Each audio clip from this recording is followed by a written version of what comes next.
Hi అండి. Original మార్గం ఉంది ఇది చెప్పబోయే టాపిక్. ఇది ఎవరికి పెట్టాలంటే స్త్రీలు మరియు పురుషులు విడిపోయి ఉన్నా కానీ, గొడవలు పడుతుంటే కానీ, చీటీ మాటల సమస్యలు కానీ, హైకోర్టు సమస్యలు ఉన్నవారు కానీ, ఏదైనా మన మాట వినకపోతే మన మాట వినేలాగా చేసుకోవచ్చు.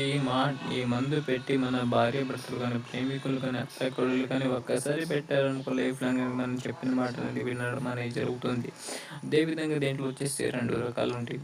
ఒకటోది వచ్చేసి పొడి వచ్చేసి తాగే ఆహారంలో వాటర్ తప్ప దేంట్లోనైనా పెట్టచ్చండి. ఇంకోటి వచ్చేసి లిక్విడ్ వచ్చేసి బట్టలకు, చెప్పులకు, తలకు, వంటికి అనేది పెట్టవచ్చు. అది ఒక్కసారి పెట్టారనుకో కేవలం అనేది మనకనేది 2 రోజుల్లో అనేది మార్పు అనేది రావడం అనేది జరుగుతుంది. అదేవిధంగా మీకు ఈ మందు పెట్టి లేకపోతే లిక్విడ్ అనేది పొడి, అదేవిధంగా మీకు ఫోటోల తోట పేర్లతోటి అనేది అఘోర వశీకరణ చేయబడును. స్క్రీన్ పైన నెంబర్ని అదేవిధంగా కాల్ చేయండి మీకు ఏ సమస్యలు ఉన్నా. అలాగే సబ్స్క్రైబ్ చేయండి, లైక్ చేయండి, షేర్ చేయండి, కామెంట్ చేయండి. అది ధన్యవాదము.